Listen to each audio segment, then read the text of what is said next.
Hello, I'm going to explain how to make root tip squashes. So this is what we do if we want to observe the chromosomes during mitosis. So first of all we use a plant and in plant cell division, so mitosis, it takes place in the meristems, and the meristems are either the root tip or in the shoot tip. So here we have a root and all of these little things here would be called root tips. So the first thing that you do is, what do I choose? Do I choose this very bottom bit or do I choose these bits? Well, we choose these bits. These are side roots, also called lateral roots. So you choose a lateral root that is at least 1 centimetre long, and it should be white. It shouldn't be yellow. If it's white, it means it's active and it's probably going through mitosis. So when you've cut off 1 centimetre from this, you put it into a boiling tube which contains acetic orison. Acetic orison is a blue stain and it stains the cells. Specifically, it stains the chromosomes inside those cells. So you let it sit in there for half an hour and then you cut off the last 3 millimetres of that lateral root and you put that onto a microscope slide, again with more acetic orison. So on top of that you gently place a cover slip. Now at this point, if you looked underneath the microscope, you could not see individual cells because it is too thick. So you gently tap the cover slip with the end of a mounted needle. Just gently tap it up and down. Don't go like this in circular in circles, because that would actually change the way that the cells were arranged and you don't want that. So you gently tap until the root tip becomes a single layer of cells and then you observe it underneath the microscope. So the purpose, remember, of the acetic orison is that it makes the chromosomes more visible. So just a little bit on the physiology of the root tip. So here we have a root tip. That little end bit is the root cap and that protects the root as it goes through the soil. And just behind that we have the zone of division. This is where mitosis takes place. So once the new cells have been produced, they then elongate. So the cells in the zone of division will be cuboidal. So when you're looking for mitosis, you're looking for cuboidal cells. And then the cells behind the zone of division, they are longer, and you wouldn't expect to see cells in mitosis in that zone of elongation. The cuboidal cells that you're looking for, they have a high nucleus to cell size ratio. So whenever you're looking down the microscope, most cells will actually be in interphase. And the reason for that is it lasts longer than all of mitosis. Remember, cell division mitosis is prophase, metaphase, anaphase and telophase.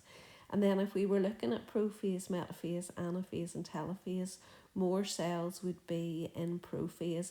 Again, just because the prophase phase takes longer than the metaphase, anaphase and telophase phases. Okay, then just a few little pointers on how to recognise things when you're looking down the microscope.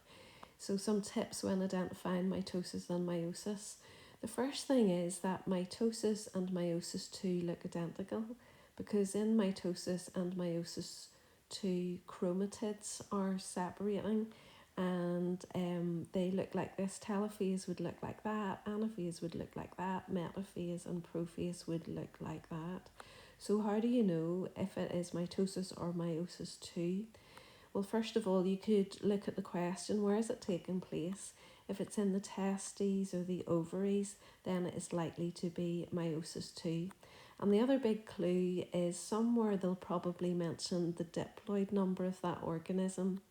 And if you're looking at division where you're at, say the diploid number was 4, and you're looking at a picture and you end up with 4 cells, but each one of them only has 2 chromosomes, then that would be meiosis 2, because meiosis, remember, halves the chromosome number. So the number halves at the end of meiosis 2. So that's a bit of a clue there as well.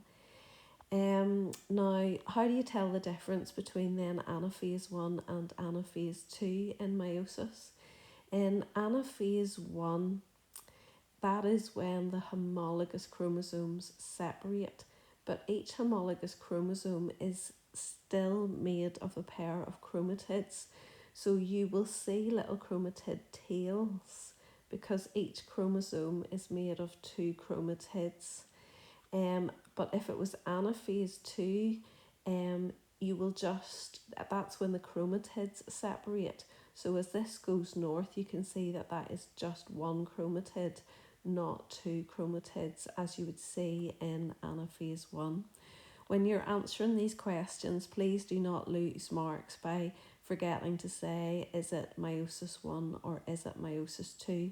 If you don't give the number, you do not get the mark. And another thing is when crossing over occurs, just look at your photo booklet. Crossing over occurs in prophase 1 of meiosis, and that occurs between homologous chromosomes. And when you look at the photographs, they're almost like dicky bows, and they're all bowed and twisted. And if you see bows and twists, then you know that that is prophase 1 of meiosis. I just want to tell you then about dissection, just pointing out a few features. The first thing is, can you make sure you know the external anatomy of the heart? So if you're looking at the front of the heart, now this is a very bad picture, but you'll have things running down the front like this, and as you know, they are coronary arteries.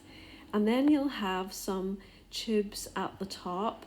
Now you see the big loopy tube. The big loopy tube is the aorta, and the other tube that you would have is the pulmonary artery. But anyway, you'll know the big loopy one is the aorta.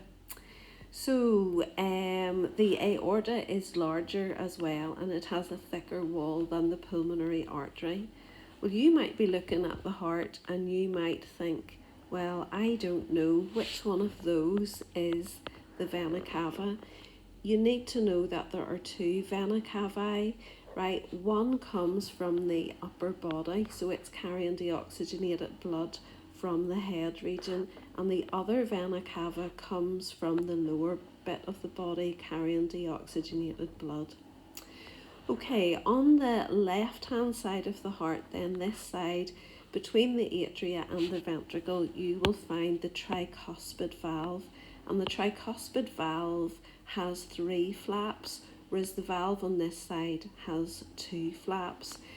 Remember, if you're looking, if the heart has been opened up, the wall on the left is far thicker than the wall on the right hand side of the heart in the right ventricle. So the size of the wall of the left ventricle is much larger than the right ventricle. And here's the thing, the chordae tendineae, the heartstrings on the left side, are actually thicker. They need to be larger, they need to be stronger because there's a much higher pressure. So the strings on this side are much thicker than the strings on this side.